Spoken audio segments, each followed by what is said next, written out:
Hello, welcome to الكرامة News Channel. It is 9 p.m. our time for top stories, and we start with latest developments in Libya.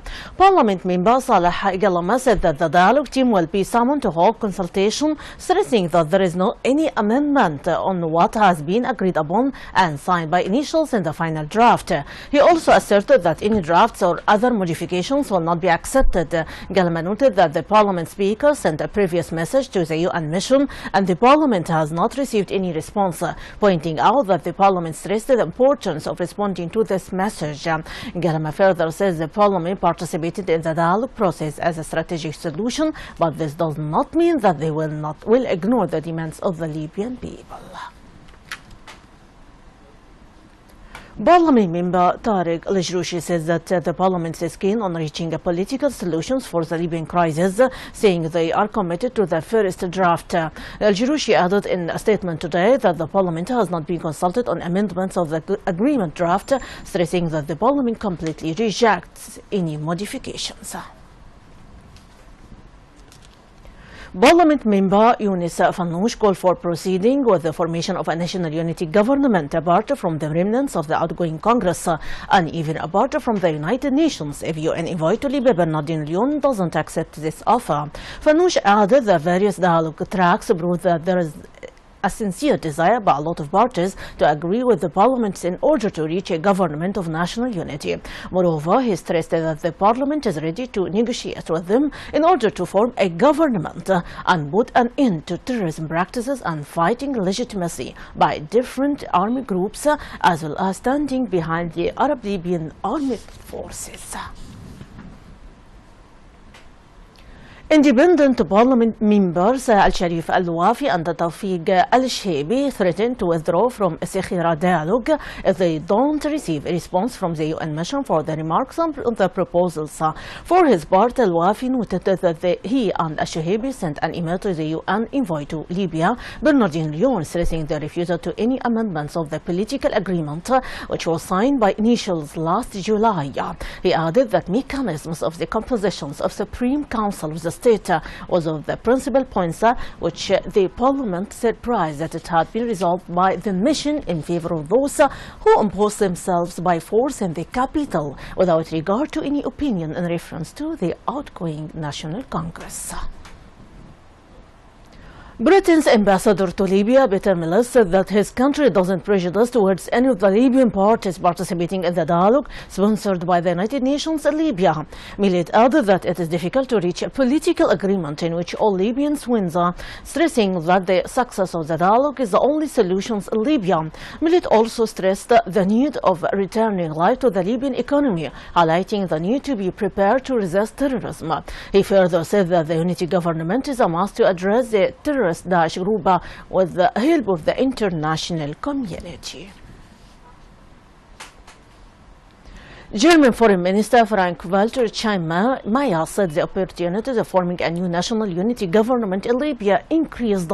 Steinmeier called on Libyan parties to sign the compromise reached by the international mediation, noting that this is the only solution for the country in order to return to the path of political transition and access peace and stability. He added that this would be a signal of hope for the influx of many refugees from and across Libya. And still, Libya and the interim government is committed to housing rents for Al-Karama guests in Tobruk. The government issued several decisions to resolve the refugees crisis in the city of Tobruk and Tajura town, where it allocated 2,760,000 dirhams for cabinet office to pay house rents for the displaced people in Tobruk for a period of 12 months. Moreover, it has allocated million dinars to resolve or to solve the displaced people crisis in Tajura and Fashlum.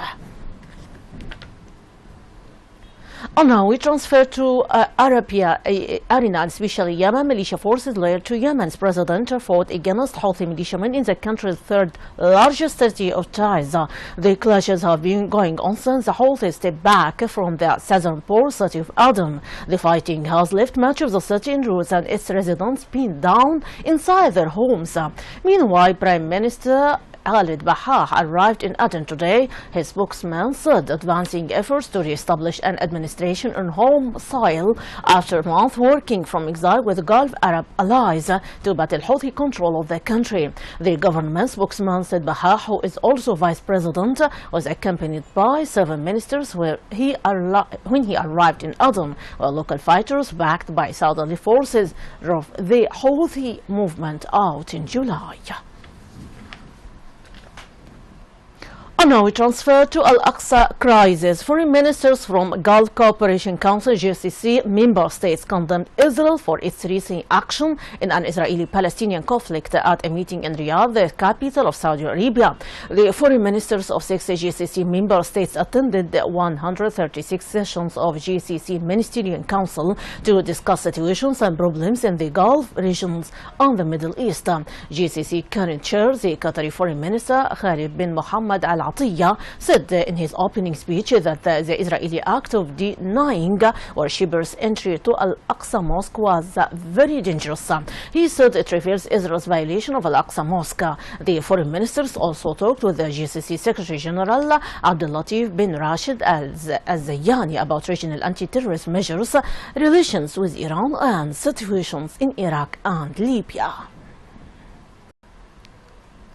U.S. and allied forces conducted 11 airstrikes against terrorist Daesh group in Iraq and 3 in Syria as a combined joint task force said. The task force said in a statement today that the strikes in Iraq targeted militant tactical units, fighting positions, vehicles and weapons near 8 cities including Beijing, Mosul, Sinjar, Kirkuk, and Al-Baghdadi. It said that in Syria 2 airstrikes had 2 extremist Daesh groups oil field will hit near Abu Kamal, while 1 near Marra hits a tactical unit.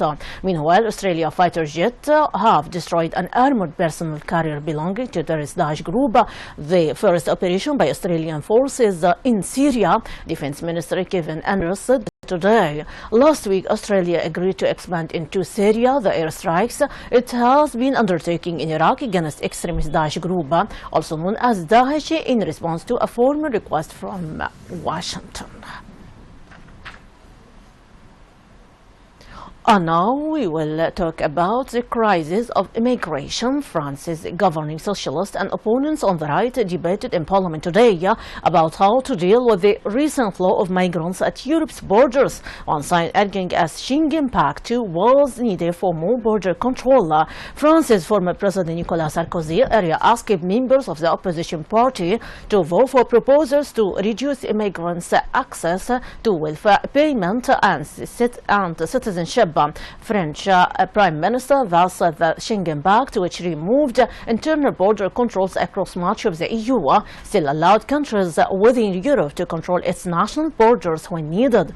He said France, which has proposed to accept 24,000 migrants over 2 years as part of an EU-wide plan to take in 160,000 migrants, had already temporarily restored some border controls. My audience, that is the wrap-up of our top stories for today. For much more, you can check our website www.watanalkarama.tv. Thanks for being with us. My greeting, Rانيا البليدى.